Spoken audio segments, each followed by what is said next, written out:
Salut les amis, j'espère que vous allez bien. Nous sommes le vendredi 14 septembre et c'est parti pour la revue de presse.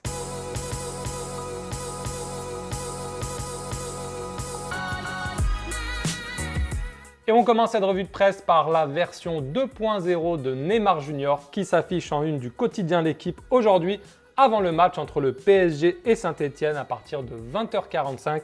Le quotidien L'Équipe revient un peu sur le début de saison du Brésilien et nous dit, statistique à l'appui, que le Brésilien qui a été replacé en meneur de jeu, il tente moins de dribbles, il tire moins au but, mais il fait plus de passes, il est plus collectif. Donc voilà, le quotidien L'Équipe s'intéresse à ça et nous parle aussi du retour de Ben Arfa qui est dans le groupe rennais, qui se déplace à Nice à partir de 19h. Le match va commencer à 19h. Normalement, Ben Arfa ne sera pas titulaire, mais c'est possible peut-être qu'il joue quelques minutes en fin de match face à son ancienne équipe. Dites-moi d'ailleurs dans les commentaires quels sont vos pronostics pour ce soir entre Nice et Rennes donc, et entre le PSG et Saint-Etienne. Dites-moi tout ça dans les commentaires.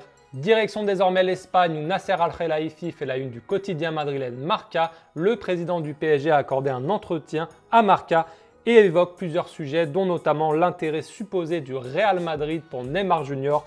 Nous respectons le Real Madrid et Florentino Pérez, mais c'est important pour tout le monde que nous ne travaillions pas dans le dos des autres, a notamment déclaré le président du PSG. Je vous propose de découvrir toutes ces déclarations sur le site Daily Mercato. J'ai fait une petite traduction de ces principales déclats faites au quotidien madrilène. Je vous mets le lien dans la vidéo.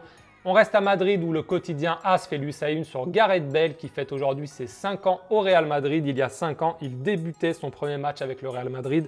Et donc, le quotidien madrilène fait un petit bilan et nous dit dans les pour qu'il a gagné 4 Ligues des Champions, dans les contre qu'il s'est blessé 19 fois et a loupé 393 jours à cause des blessures. Mais quand on regarde quand même le bilan un petit peu froid statistique, 13 titres, 193 matchs, 91 buts, 60 passes décisives, c'est quand même pas mal du tout pour le Gallois qui depuis le début de saison n'est pas blessé et fait de très bonnes prestations avec le Real Madrid.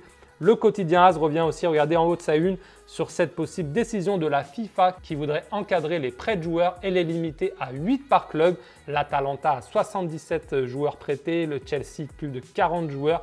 Voilà, donc la FIFA veut mettre un peu son nez là-dedans pour limiter en fait ce système qui fait que des clubs achètent de nombreux jeunes joueurs ou de nombreux joueurs tout court et les prêtent un petit peu à droite et à gauche dans toute l'Europe.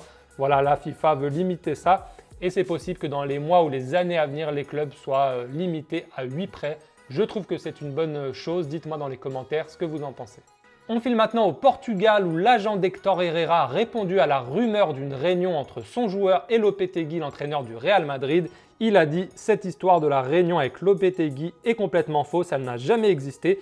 Il a aussi dit que Herrera ne quitterait pas Porto en janvier, qu'il n'allait pas abandonner son équipe en plein milieu de saison.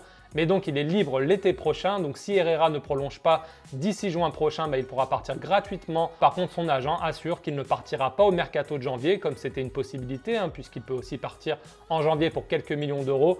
L'agent d'Herrera a aussi dit qu'il allait d'ici janvier justement rencontrer les dirigeants du FC Porto à plusieurs reprises. Voilà, pour sans doute essayer de trouver un accord pour une prolongation. Si Herrera n'a pas prolongé en janvier, il partira sans doute gratuitement l'été prochain. Soit au Real Madrid, soit à l'AS Roma, soit à Tottenham. Voilà, il y a plusieurs destinations possibles pour le Mexicain. En Andalousie, le quotidien Estadio Deportivo fait sa une sur Giovanni Lo Celso, le joueur du PSG qui est prêté une saison avec option d'achat au Beticos. Et l'Argentin a été présenté hier devant les supporters Verdi Blancos. Le président du Betis Séville a d'ailleurs fait savoir cette semaine dans la presse espagnole que l'option d'achat de Lo Celso était de 25 millions d'euros et non 30 millions d'euros.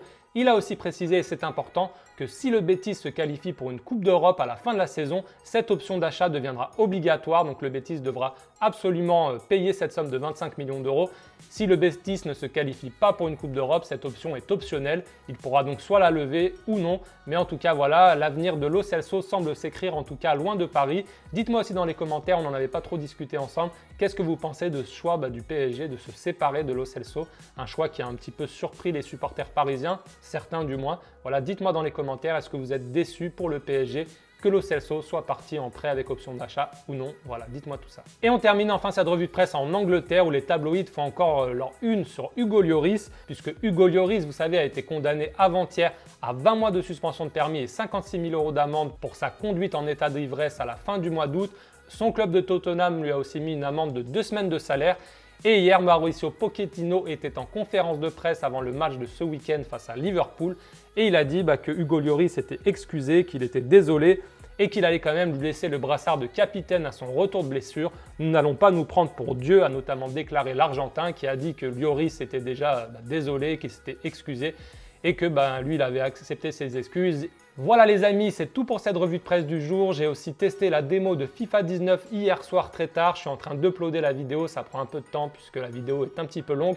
Mais ça devrait arriver donc dans la journée, le test de la démo de FIFA 19. Je vous souhaite une très bonne journée les amis, un très bon week-end de football. Et puis je vous dis à lundi pour une nouvelle revue de presse. Ciao!